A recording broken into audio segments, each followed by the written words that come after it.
2016 question number 10 section B का part है ये, यानी कि case study. Let's have a look कि क्या केस स्टडी है और कैसे इसे हैंडल किया जाएगा। Land needed for mining, dams and other large scale projects is acquired mostly from Adivasis, hill dwellers and rural communities. अभी हमें इंफॉर्मेशन दी जा रही है तो इंफॉर्मेशन कीवर्ड्स सारे देखते जाएंगे। तो माइनिंग के लिए जो लैंड की जरूरत होती है या डैम के लिए जो लैंड की जरूरत होती है, लार्ज स्केल प्रोजेक्ट्स के लिए जो लैंड की जरूरत होगी वो जनरली कहां से आती है हमारे पास? आदिवासी से, हिल डवेलर से एंड रूरल कम्युनिटीज से।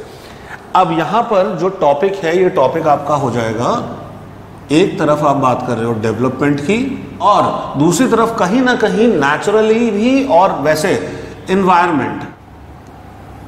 एक बार हम इस चीज को समझ लेते हैं, इससे बहुत आसान हो जाएगा। You will be able to understand this very easily. Development versus environment होता क्या है for any civil servant? Development is a very important thing. Without development आपका देश तरक्की नहीं कर सकता। जब देश तरक्की नहीं कर सकता, आगे नहीं बढ़ सकता, तो काफी पिछड़ जाएंगे और ग्लोबलाइजेशन के ऐसे एरा में it would be very difficult for us to sustain. Over here, development comes out to be a very crucial need. But what is the cost that we pay?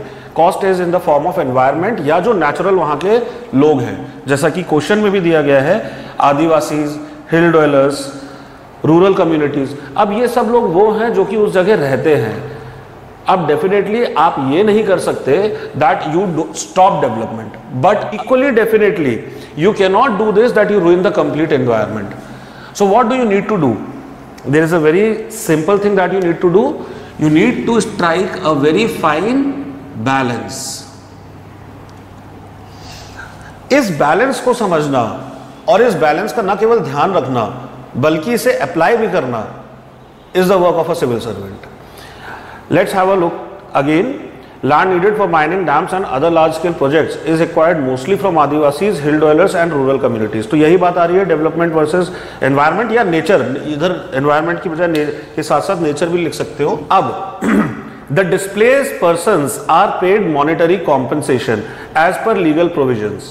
अब क्वेश्चन इंफॉर्मेशन दे रहा है आपको। Question information क्या दे रहा है आपको? बता रहा है वो that whenever we go for development, constructing a dam और something, then people are displaced. Now these people who are displaced, they get compensation according to the legal provisions. ठीक है। नेक्स्ट लाइन में बोलता है however the payment is often tardy. In any case it cannot sustain the displaced families for long.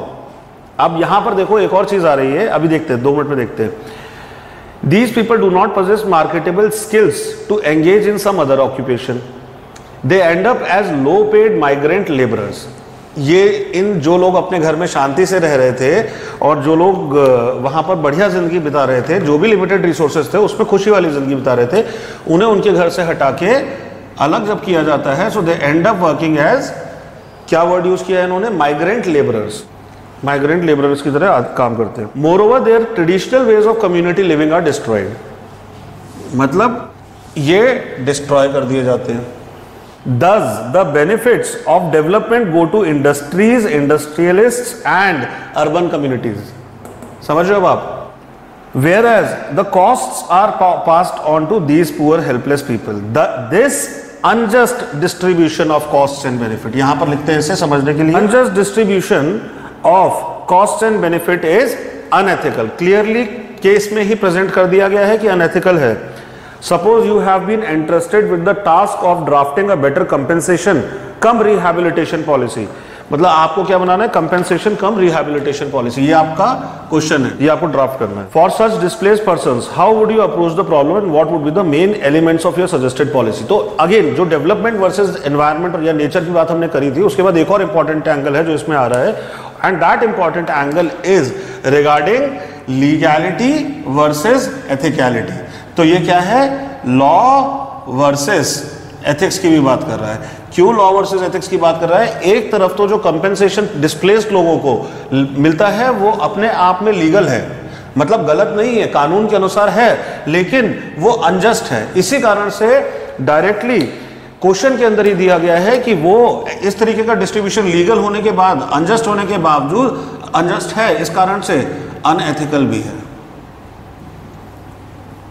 तो law versus ethics में law आपका सही है, एथिक्स गलत है इस केस के अंदर। तो ऐसे में when a civil servant is that sensitive that they are able to see the problem with this depth, they would definitely go ahead and try to manage and distribute the resources in a better way।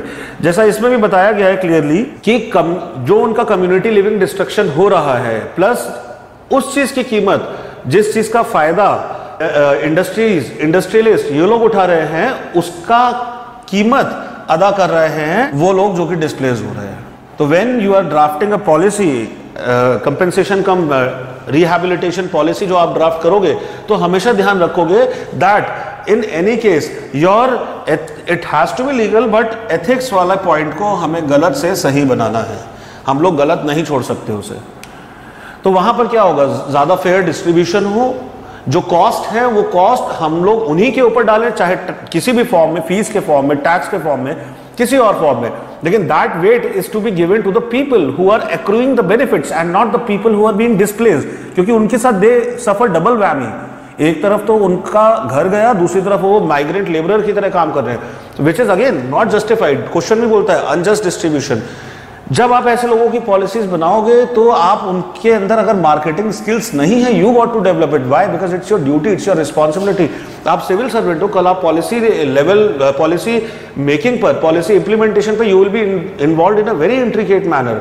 जब आप इतने intricate level पर involve होगे, so don't you think this idea of making a distribution more fair and just has to stick with you at all the times? Yes, it has to stick with you at all the times।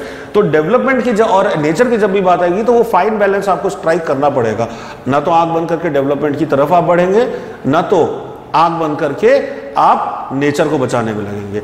वो balance का cord strike करने के बाद आप जो जो इनकी तकलीफें हैं, जो जो इनकी समस्या है, उन सारी समस्याओं पर एम्पैथेटिक व्यू लेकर उनको हल करने की कोशिश करेंगे। So that's how you can handle question number 10 section B 2016 का पेपर।